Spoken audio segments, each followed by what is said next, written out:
One of the wonderful, bestest things about Elmhurst program is that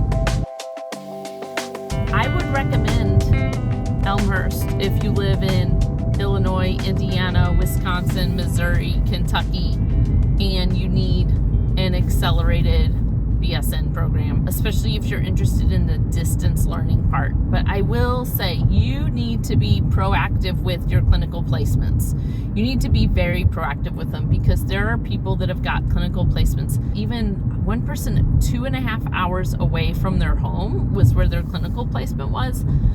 I'm not sure if they got that changed or not. I should check with them. I know they said, no, this is not acceptable. You need to find me somewhere closer. I don't know if they succeeded or not, but I do know people were driving 90 minutes away from their home to go to their clinical placements. And I think these are all people that left it up to Elmhurst to find your placement. And Elmhurst says, we'll help you find your clinical placements if you need help. At one point, they even told me, they're like, hey, you don't have to be doing all this emailing. We'll find a place for you. And I'm like, yeah, but I want to have some control over where I'm going. I want to go close to my home where I might actually want to work.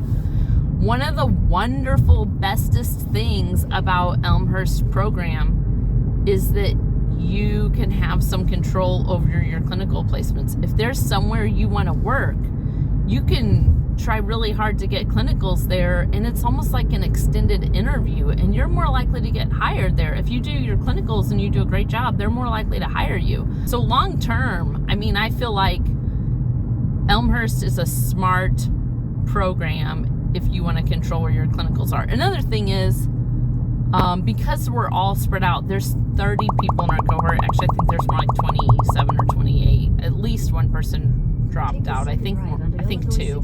So there's approximately 30 of us, a little less than that, in our cohort, in our class. We're all spread out over these 5 states.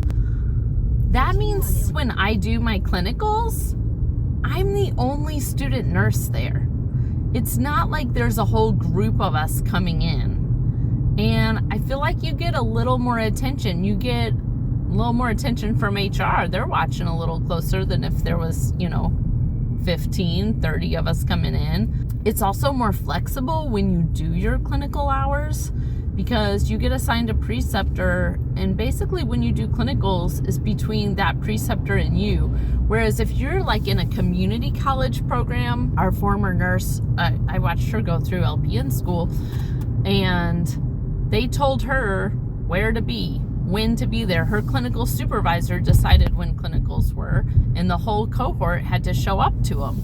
And they weren't 12-hour clinical shifts. They were like 6 hours and 8 hours, and you have to get so many hours in for your degree. I appreciate that every time I drive to my clinicals, I'm usually able to get 12 hours in. That's a big plus. It's a big plus to me. So I'm thinking they cut back my hours for mental health, but I think they left them for OB. I kind of wonder if I could do an extra mental health and cut out an OB if they would let me. I doubt they would though. But they're really flexible. They're really, I found Elmhurst really flexible. They try to work with us.